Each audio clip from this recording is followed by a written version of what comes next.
they told me that, that they wish that Lawyer Henderson Live would go every week, the same schedule, but I've been so busy. So I'm not like all these other people, who got, stand in, other podcasters who can come in. It's just me, you know what I'm saying? And that's one of the things about it, but it's all good. But that most of every weekend I'll be basically doing a live. And so Saturday or Sunday, you just have to check it out. But tonight, ladies and gentlemen, on the Lawyers and Podcast show, we're talking about Russell Simmons, and let's talk about that and his wife, Kimora Simmons, who basically actually, married this white dude, and it came out, of course, that the white dude was scamming, that the FBI wanted to take the shares of this white dude's company he was scamming, and Russell helped to try to bail him out. And now, all of a sudden, here come the white press, here come, these black women and Asian women or whoever who hate black men. They're coming out. They're trying to, to protect this white dude's image that engaged in crime, and by accusing Russell Simmons now of rape allegations. And so those several women, 6 women that came out, claiming that he had raped them almost 40 years ago. And this kind of crazy stuff. And it's always happened when there is a white dude who gets convicted of a crime, or the white media doesn't want to talk about that, They want to focus on black men every time a white man who basically do most of these crimes, rape and stuff, is accused. And so tonight on the Lawyers and Podcast show, we're going to break it down here, ladies and gentlemen, about what this white dude had done. Plus, we'll talk about some R. Kelly stuff. And ladies and gentlemen, we're going to be talking about how the government, the media, and white supremacy, how they attack black men and try to cover up a white man. That's today on the Lawyers and Podcast show. We're talking about Russell Simmons and Kimora Lee Simmons breakup, and the scandal with this Tim Lesner, how he was a scammer. This white boy was scamming, lying about, he had a degree. He paid $1,000 for his degree. But we'll go into it. And the FBI, of course, arrested him. We're going to go into it, ladies and gentlemen, tonight on the Lawyers and Podcast show.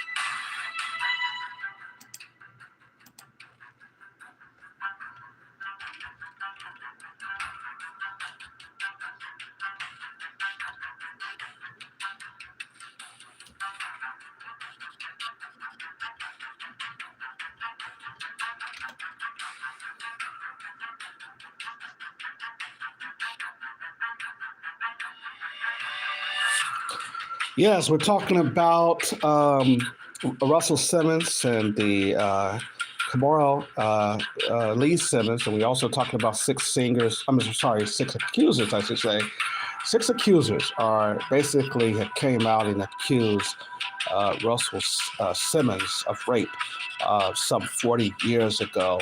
All of a sudden, these women that came out after Russell Simmons. After Kimora Simmons' boyfriend Tim Lesner had got indicted by the FBI, and now all of a sudden they're trying to, instead of talking about Tim Lesner and his fraudulent ways, because he's a white man, they tried to now come out and say that Russell Simmons was abusive and he was abusing his children, or he basically did not show them no support. And it was kind of crazy. But, this has happened to a lot of black men, especially if you're simping. And that's a problem. A lot of black men out here simping and stuff. But that's what happens here. But ladies and gentlemen, thank you for joining me on the Lawyers and Podcast show. Before we get started, we're going to be talking about R. Kelly. Now, the appeals process, the government wants to delay another appeal date. Okay. The appeal, they're trying to delay his appeal. They know that they don't have a case. And they're trying so hard to keep. They also knew the whole case was pretty much bogus against him. The charges was bogus. Okay, one man cannot be cannot racketeer. They are so trying to get black men to try to cover up white men's real dirt, and that's what it's really about: white men's real dirt. If you're just joining me, thank you for joining the Lawyer Henderson podcast show. Hit that like button, hit that thumbs up button, like, share, and subscribe. You've been listening to I should say, to the Lawyer Henderson podcast show. And basically, we're going to be talking about Russell Simmons fighting the government's attempt to seize shares used by Kimora Lee's husband in criminal case, right?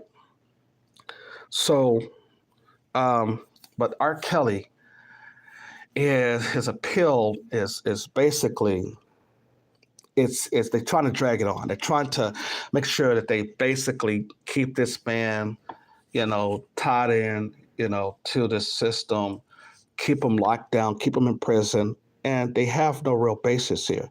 The legal standard was corrupted by the federal government. And in federal court, we didn't know there was only 6 jurors, especially in New York. This is very corrupt, because, of course, with 12 jurors, he would have had a shot, I think. But no, in this federal case, he got 6 jurors, you see. In addition to that, what we was looking at, as I was coming on, is that it was like that R. Kelly basically, spoke out, of course, against Tasha K., who is the YouTuber who basically linked emails and had got some information from the Department of Corrections there in New York, I think it is, and linked that stuff into the public. And one of the correctional facility women linked that to Tasha K., this YouTube blogger, who's also been sued by Cardi B for $4 million.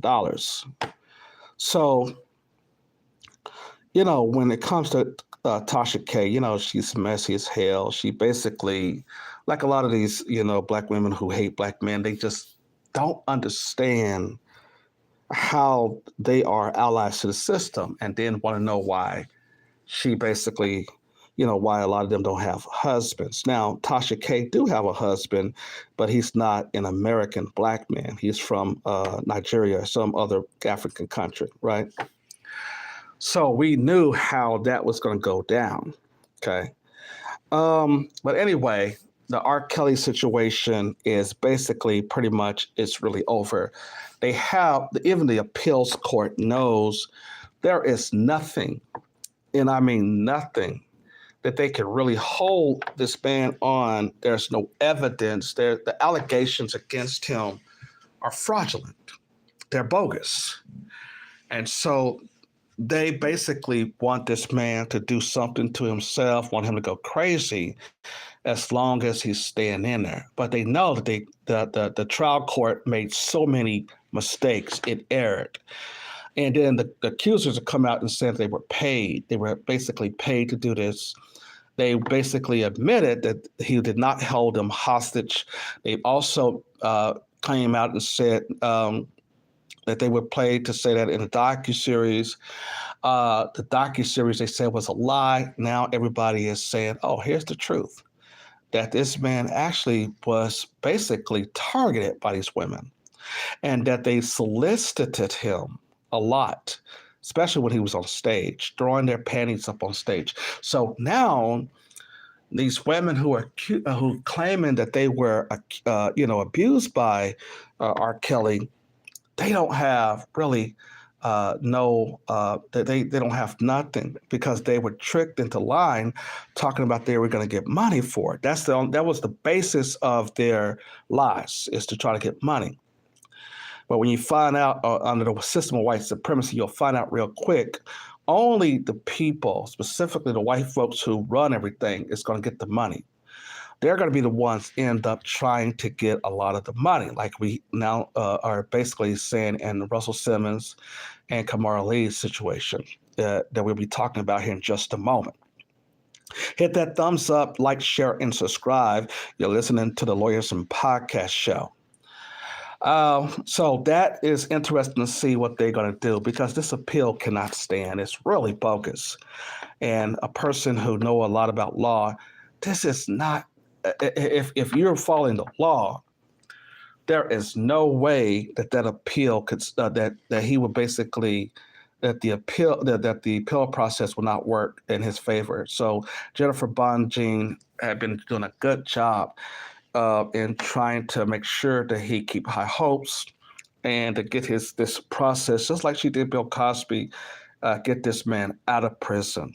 And he shouldn't be in there anyway. Anyway, he was railroaded by Sony, railroaded by his music company, railroaded by these liars. The Lifetime documentary was a fraud, and his accusers was a fraud. And basically, they had lied, and said all of these things, and it was not true. Geronda Pace lied. She pursued him, and she was there with her mom when he came to the first trial. She was there with her mother. So she was not underage. She was assisted by her mother. Geronda Pace was.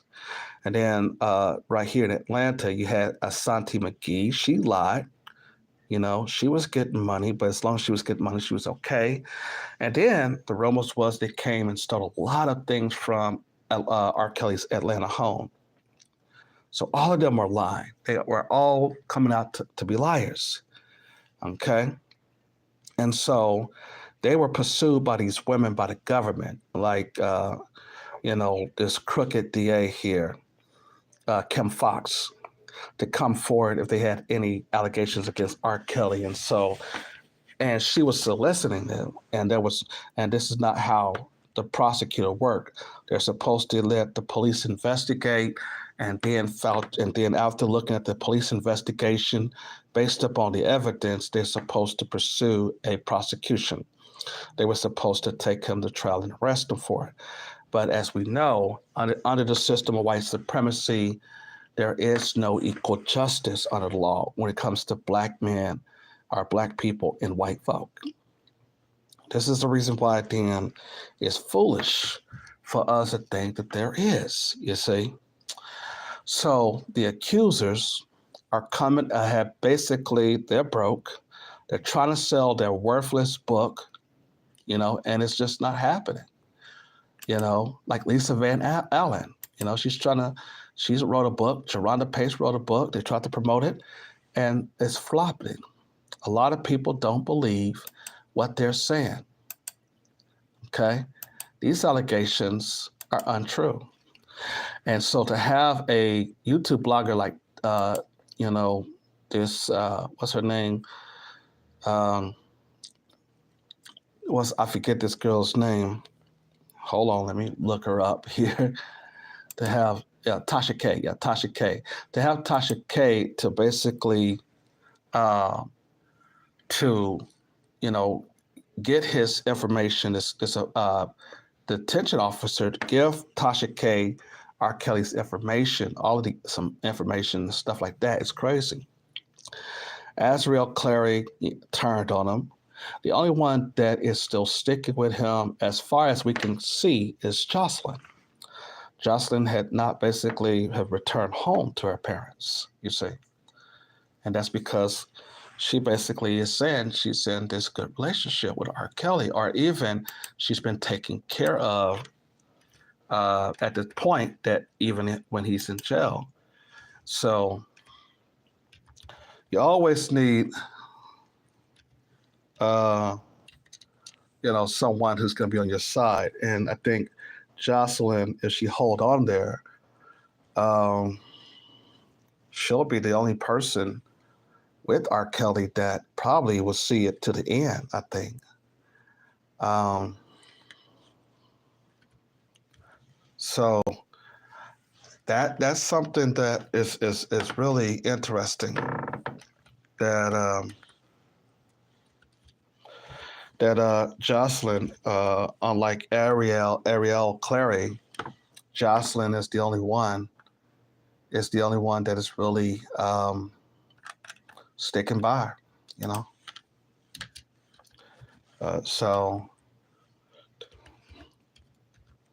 Jocelyn Savage, she's the only one sticking by him. And then when it came to the Gayle King's interview, I think that they basically told really the truth on the Gayle King interview. I really do. I think that, when they were saying that the parents was manipulating the man, that's the real truth that they gave, you know?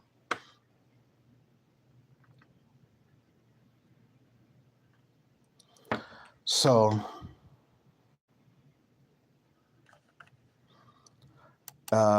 is I don't know if Jocelyn Savage back. It said that after she had a fight with Azriel, she came back. Joycelyn did. I'm sorry, Joycelyn. I keep saying Jocelyn. With Joycelyn, did she go back to her family here in Atlanta? I don't know.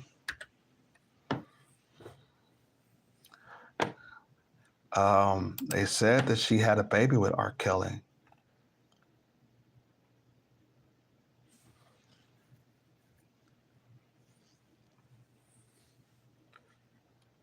So she, back in 22, was claiming that she was engaged to him, I know, and that they had a baby on the way. That she, back in 2022, I know she was saying that. But she was like the only one that had stuck with him. And so, and they were talking about how she was saying that she was deeply, madly in love with him, you know. Now, if Jocelyn, it says, congratulations, Jocelyn Savage welcomed baby girl Ava Lee Kelly months after claiming she was pregnant with R. Kelly's child. And it says here, congratulations to Jocelyn Savage and R. Kelly, who had reportedly welcomed a baby girl into the world.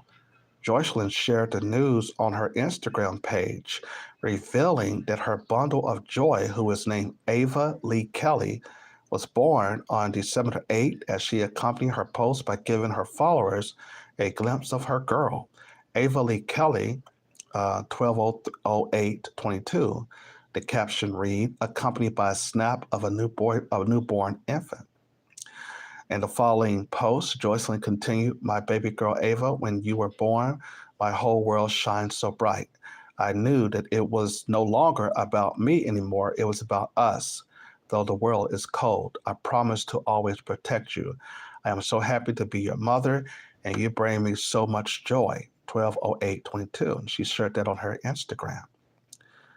So even though that it seems like Sony Music and the government and other people is trying to bring her down, she's the only one, I think, that stayed with her because of this new baby here.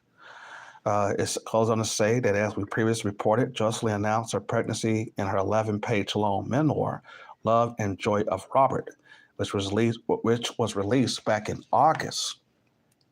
She explained how she found out about the news shortly after R. Kelly popped the question and surprised her with an engagement ring before he was sentenced to 30 years in prison for sex trafficking and racketeering.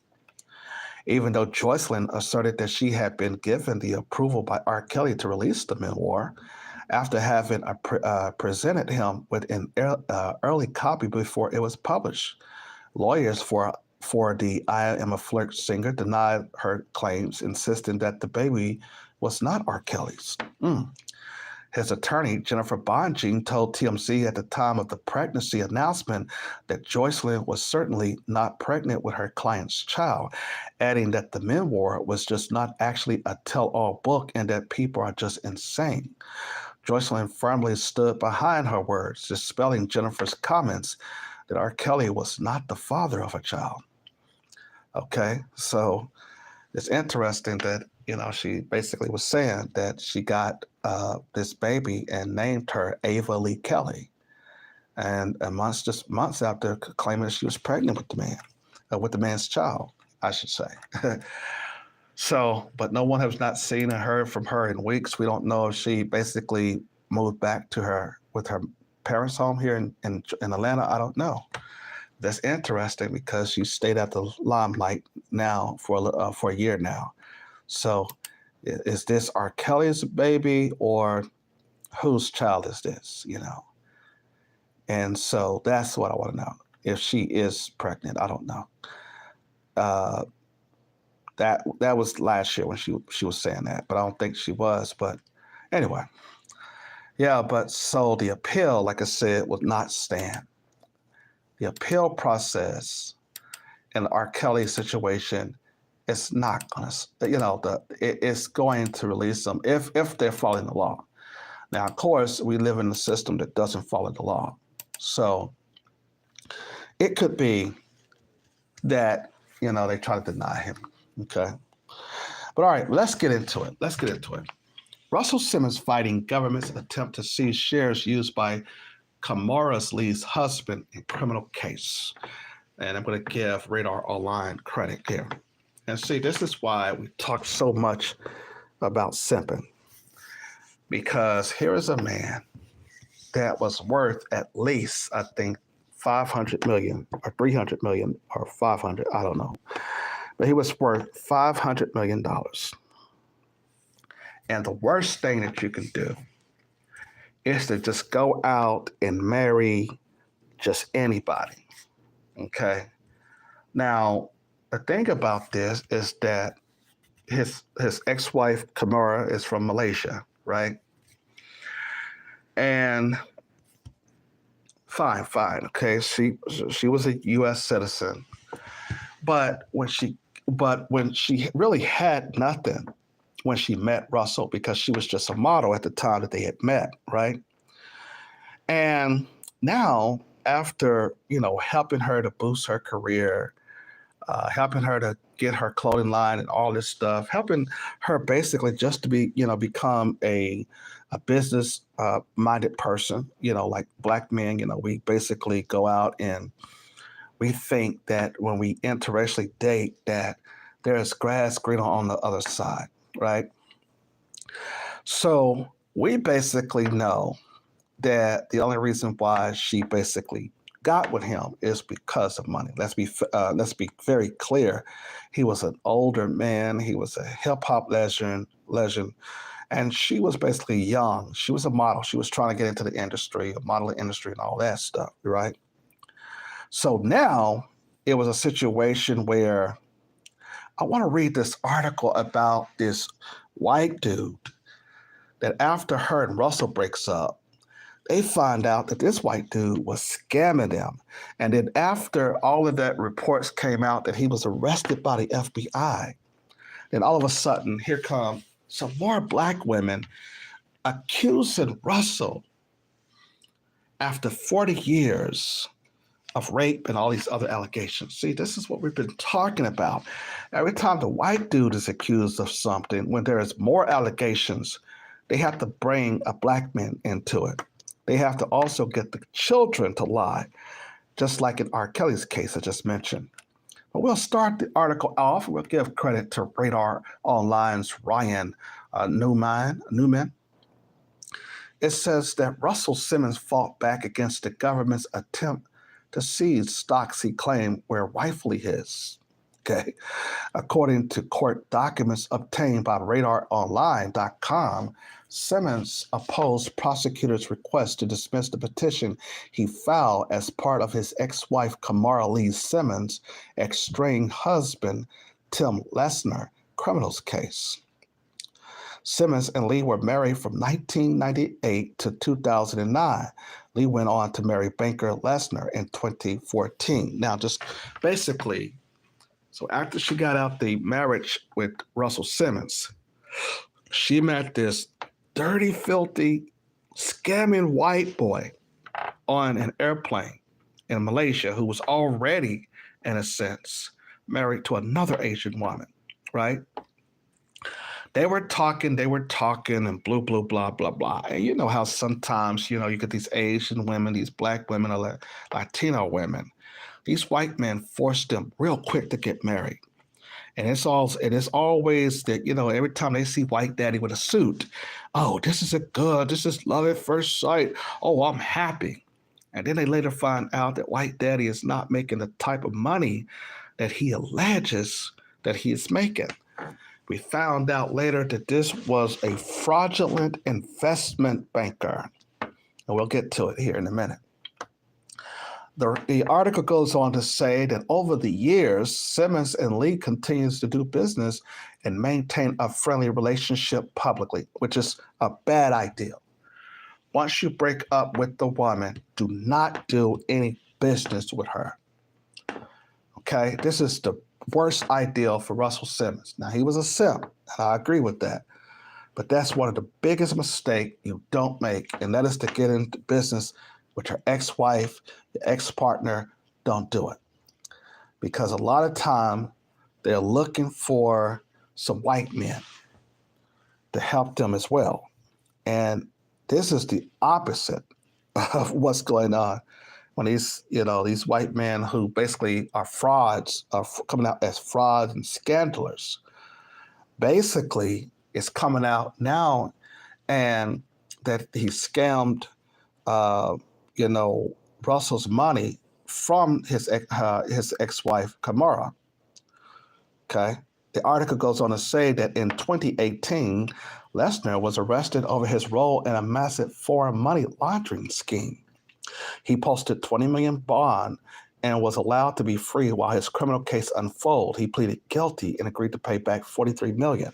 Now, how was he going to get that $43 million? By taking the parts of the shares in the company. This is how he posts bond. This is how Kim actually got him out. See, because you just leave it up to these foreigners and leave it up to these some of these black women when they get in a marriage with a white man. He convinced them to do all kinds of stuff. Okay. And a lot of these Asians and Latinos, some of them are the same way too. So it goes on to say that part of the bond he posted include millions of shares in an energy company named Celsius. I can't pronounce that. Celsius. Okay, yeah, Celsius. The value of the stock was $13 million, right? In 2021, Simmons sued Lee and Lesner, claiming that the stock they used for the bond was his, knowing full well the defendant Lesner would need tens of millions of dollars to avoid jail time, stay out on bail, and forfeit monies for victims' compensation.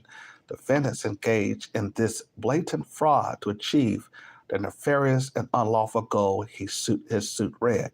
He accused his ex-wife and her husband of transferring stock owned by him into their account. You see, earlier this year, as part of his criminal case, the government demanded Lesner forfeit the millions of shares held in Lee's bank account. You see, now this is how you see that a lot of women do this.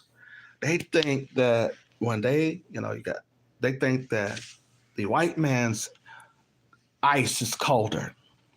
So he's on the airplane already married with another woman. He's this fraudulent investment banker. He basically paid $1,000 to go to this fraudulent school where he was able to get a degree by paying them $1,000 in order to get the alleged job as an investment banker at Goldman Sachs, right? Okay, so he was also arrested by the FBI, and he scandaled money out of Russell Simmons or whatever. Now, here's the thing, because Russell Simmons, just like a lot of black men in the industry, are just simps, And the biggest mistake you don't do is to be in partnership with your ex-wife and her new husband. That's stupid. That is foolish. Because if the relationship with you and her didn't work, the ex-husband knew who Russell Simmons was, right? And so, yeah, they keep tabs on these black people who got money. So it wasn't really a shocker that he would be on the same plane going from Malaysia or whatever they were going on, and to find that, Kimora Lee Simmons was traveling back from her home country in Malaysia, you see.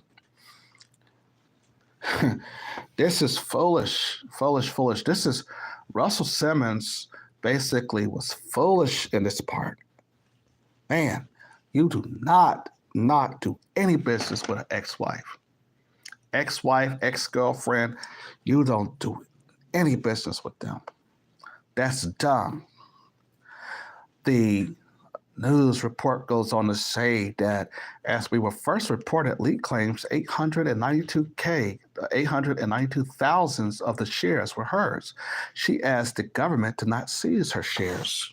She claimed that the 892,000 shares was purchased from her personal private bank account that was previously funded by income Lee earned from her modeling career apparel line, among other personal business ventures in which Lesner's had no involvement or interest. Okay, get that. A business that her husband helped her start. It goes, her husband Russell helped her start it, by the way, her ex-husband. Lee claimed in 2017 she purchased $1 million worth of stock in the energy company. She claimed the stock was held in an investment company, New Horizon, which she formed.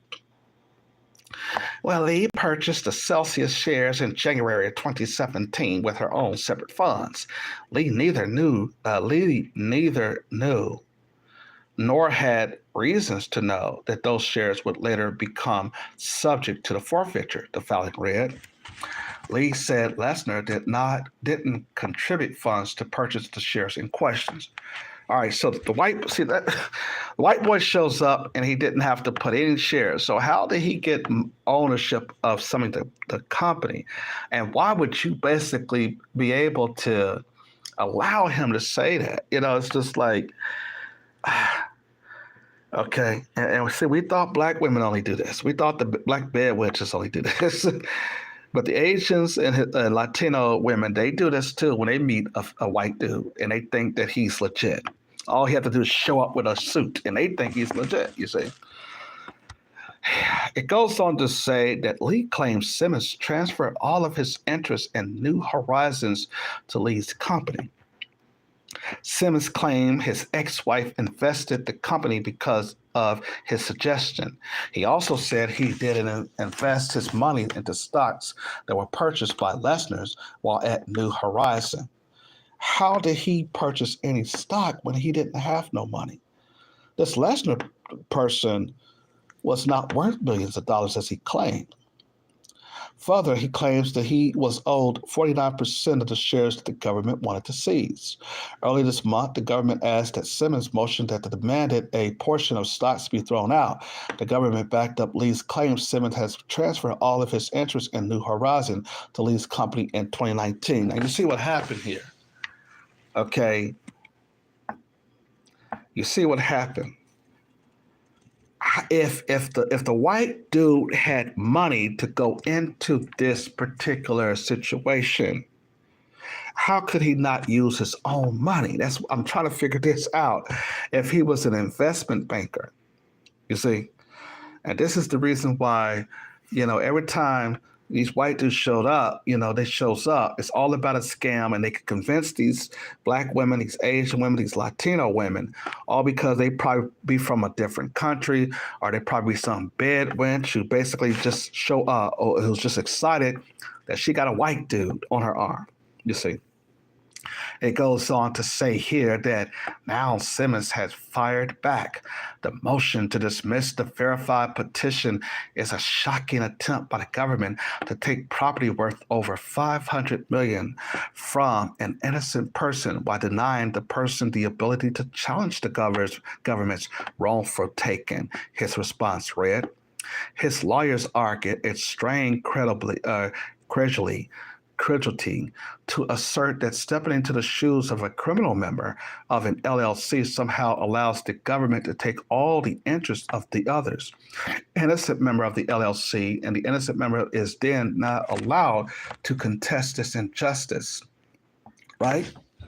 So this Tim dude convinced her to use stocks that's not his to get him out of jail on the bond. And so that if he basically don't return to court and sentencing or whatever, or he try to skip the company, then they go after Russell Simmons' state the money that was put in for the shares, into which was not his, of course. This is basically simping at its best. You never, ever, ever, ever get involved with your ex-wife and ex-husband or whatever on a venture. That's dumb. Especially when you know that if you have not checked out these white dudes who have played this game over and over before, looked at their background, look at their credibility, their portfolio, you would know that these folks have lost money in stock markets. And that's the reason why they're looking for a big payout for people who have money. And foolish people like Kim, who's just looking at a white man because she just wants some white dude, basically is not really focusing on this man being a scammer. How did he get that job as an investment banker with Goldman Sachs? Scamming, talking about he got a degree. And then it shows he paid $1,000 to get the degree, you see. Simmons paid money and contribute valuable promotional efforts for his membership interest in New Horizons. New Horizons paid money for Celsius shares. The only one person at New Horizons was aware of the defendant Lesner's crime was Lesner himself. Okay, so they made him a partner. Well, she made him a partner. And his knowledge cannot be imputed to New Horizon or to Russell Simmons because his crime was far outside the scope of his duties at New Horizon, his lawyer said. Now, that's the situation. This is why you never, ever trust your ex-wife on nothing. She basically created a company and had her ex-husband, Russell, to invest in the company. And then the red flag there was this white dude who she married. And he claimed to be an investment banker. That was a red flag right there. That was a red flag. That if they basically, now, let's go back. The motion to dismiss verified petition is a shocking attempt by the government to take property worth $500 million from an innocent person while denying the person the ability to challenge the government's wrongful taking. Okay, it's what I read earlier. Now look at that. Russell Simmons worth $500 million collectively with his wife, and he really worth $500 million without her, right? But the thing about this is that she convinced her ex-husband, Russell Simmons, to invest in her company, New Horizon, at the same time that she was then claiming that he was a no good father. And then, of course, used the children against him as well. You see, this is foolish on Russell Simmons' behalf. It goes on to say that Simmons claimed since Lesner worked out the deal with the government, the value of the stock rose from 13 million to over 500 million. Simmons said under the deal that the government cut with Lesner, Lesner will receive 43.7 million. The government will receive 456 million, while New Horizon and will be paid nothing. The disgraced mogul argued that facts alleged shows he was legally interested in the shares. The judge had yet to rule. Now, here's the thing. You see, this is from Radar. They said that the disgraced mogul argued. Okay, wait. The disgraced mogul? All right, you got a white dude who is out here scamming. And what about him being disgraceful? He's already been convicted and waiting sentencing. The hell are you talking about, disgraceful? And see, this is the reason why that you don't get into a business partnership with your ex-wife. And a lot of times when you get into a business partner with anybody that you know, it's pretty much a non-win situation. Now,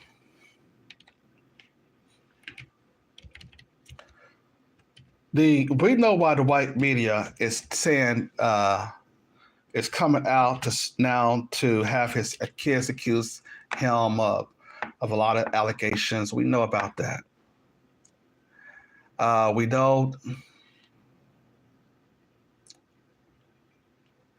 that, and this is what they do, especially when the white man is in trouble, they'll basically, what they'll do is they'll say, oh, my black husband, he did this, and they'll have the children, especially the girls, come out and say, my daddy was hurting us, and this is what they did to R. Kelly, right? So now, after this fraudulent investment banker basically have been convicted or whatever, now all of a sudden they come out and say, well, Russell Simmons raped girls and women back in such and such 4 decades ago, right? You see, and when the thing about it is this: when women wait so long to come out and say that they were raped, it is almost kind of like after you wait 40 years and say, this person raped me or whatever, then that's kind of like they want to remove an escape of what the white dudes had done as far as scamming and also the rape culture that white men have.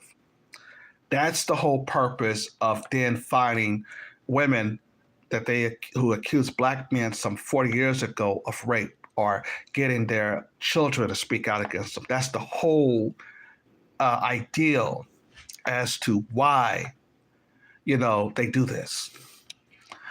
The Huffington Post was the first person that came out, and this Sherry Hines said she was a teenager when she was pinned down and raped by Simmons in a New York office. Okay.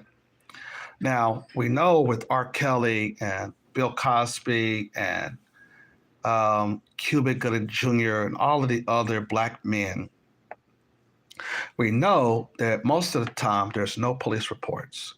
You see, there's police reports, there's evidence everywhere when white men do it. And so, the white media wants to basically go after the black man. But this specific woman here, she did an interview. Her name is Sherry Hines. She said, the article reads that a woman who accuses music mogul Russell Simmons of raping her in his New York office in the 1980s revealed new details on Tuesday. I was trying to maneuver and get out of it, Sherry Hines said during an appearance on NBC's Megyn Kelly today. Uh-oh, that's the sound familiar. Megyn Kelly? Did she interview R. Kelly's alleged accusers as well? Same white folks playbook here. He just held me down.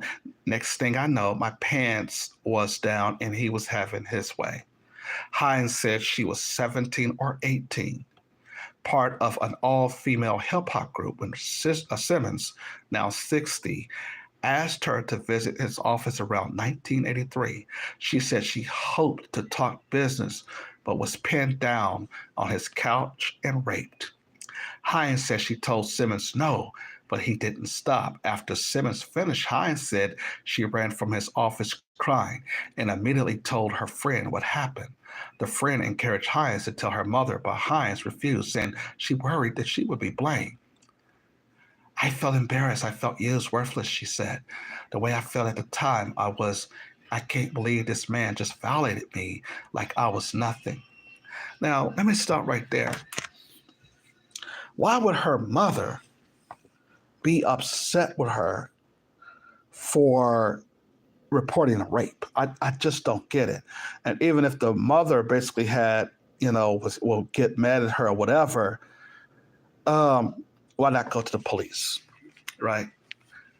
So none of this stuff, it's not been substantiated. Then she goes on to say that the article goes on to write that Hines is one of the 12 women. Okay, at first I thought it was 6, but okay. Hines is one of the 12 women who have accused Simmons of sexual misconduct. 5 of the accusers, including Hines, says Simmons raped them. New York City police said this month they were investigating the allegations. Simmons vehemently denied raping anyone. So this is how it is. They can go back 40 years of something that allegedly happened without no DNA test, and then all of a sudden it begins an investigation. You see, and that's the reason why men are just not approaching women no more here in this country. I would prove without any doubt that I am innocent of all rape charges, Simmons wrote in an Instagram post last week using the hashtag not me. My intentions is not to diminish the Me Too movement in any way, but instead hold my accusers accountable. Simmons was first publicly accused of sexual harassment last month by writer Jenny Lamette. The allegation prompted him to step down from his entertainment and clothing companies he founded. Other women have since stepped forward.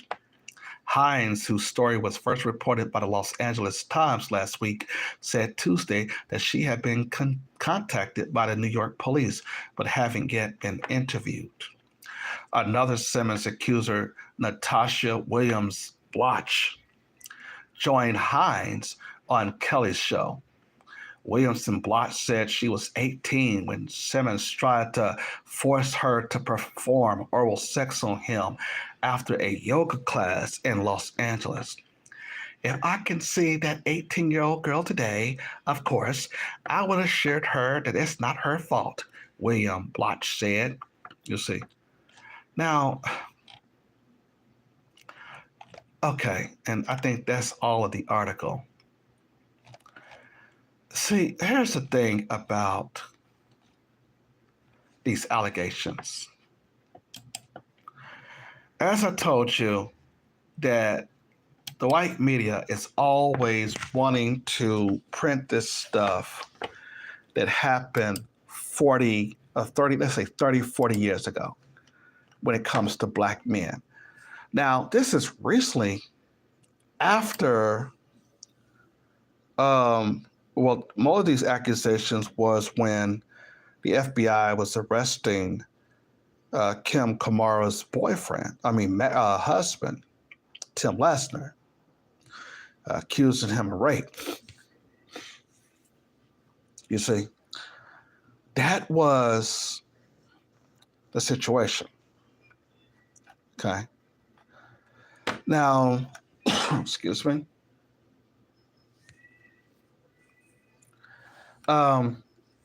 Vulture had came on with their article, and I can go to the article on November 17, 2020, right? That article was done by Vulture. Like I said, Vulture did that interview when this allegations was first came out or whatever, that Russell Simmons had a evade rape lawsuit due statutes of limitations. Okay. And if the statutes of limitations ran out, you go back and you ask, well, why is the New York Police Department is saying they're investigating? Investigating what exactly? Investigating what exactly, though? In November 17, 2020, it was announced that the statutes of limitations have ran out. We're not talking, here's the thing. They're not going to stay on this white man for what he did to scam Russell out of his money by using his ex-wife and the lies that he told, even though that he was already married to another woman when he was married to her at the time. You see, they're not going to go and talk about this Tim Lesner and the white media on that. They're going to come after a black man. And then, as Kim had done, and try to get his children to destroy him. And that's the white media's playbook. That's always been their playbook. But the article on November the 17th, 2020 from Vulture gets into the 6 accusers. And these accusers are not going to go away, you see. The article reads that Simmons faces 20 allegations of sexual assault or misconduct. Russell Simmons have won the 2018 lawsuit claiming he raped and intimidated a Jane Doe, not by proving his innocent, but on a technicality. See, they always say that these women refusal to come forward is a technicality. It's not a technicality. And the thing about it is that the statutes of limitations did run out because there was no police report. There was no investigation done. There was nothing. So it's not a technicality, right? According to the Hollywood Reporter, a judge had ruled that the allegations falls outside the statutes of limitation. Jane Doe filed a $10 million lawsuit in March of 2018, alleging sexual battery and intentional and negligent infliction of emotional distress. The music producer denies her claims, as he had all of the assaults claimed against him. Judge March A. Epstein of Los Angeles Superior Court entered judgment in favor of Simmons on the grounds that Jane Doe's claims were from an alleged incident in 1988 and were therefore past the statutes of limitation. Interesting last name, Judge Epstein, huh? Epstein found that she would needed to file her claim in 1990, or if she argued that Simmons didn't permanently live in the state at the time, it would need to be filed by 2014. Jane Doe had 2 weeks to file in opposition to the motion, and when she did not, the judge ruled in Simmons' favor on November the 13th. Now, look, she knew that the motion most likely would not have been granted because she was lying. She was thinking that he was going to budge and pay her out the money. That's all. It goes on to say that earlier this year, 8 women came forward with allegations of sexual assault against Simmons, and the HBO Max documentary On the Record. Drew Dixon, Scylla Adams, Sherry Shearer, Alexis Norton-Jones, Kelly Cautron, Tina Baker, Kelly Clausen Kalikli, and one anonymous woman barely shared their harrowing experiences in the music industry. And a total dot refers to 20 different women who have accused Simmons of sexual assault and misconduct. Okay? So 8 accusers against Russell Simmons detailed on the record.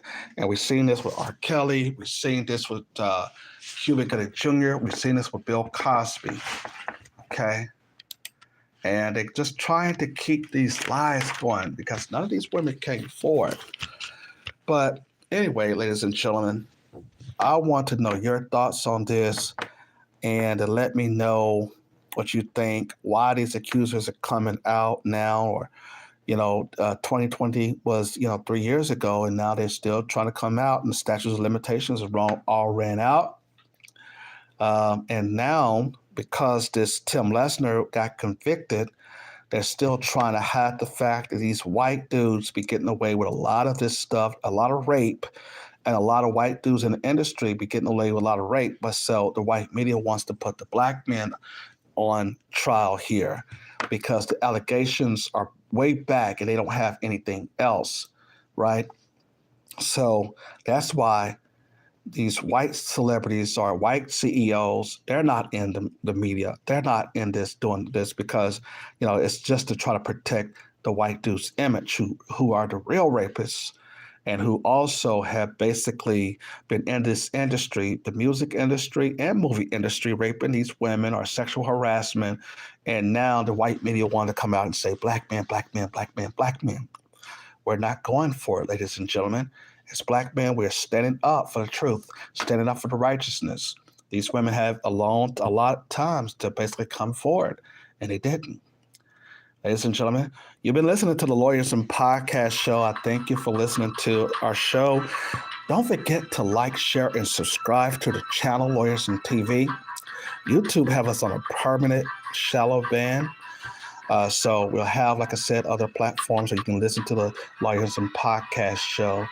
And like, share, subscribe, receive your notifications. You can click that bell. Also, don't forget that we are also going to bring back our phone system, and we'll be able to, continue to do more of this because the Lawyer Henderson Show is about truth. It's about making sure that the right media is told, and that the lies of the white media in trying to protect the white man's image when he engages in sexual assault. What about that in the industry? And that's the reason why you have the new voices of black media. I'm Lawyer Henderson. Thanks for joining the show.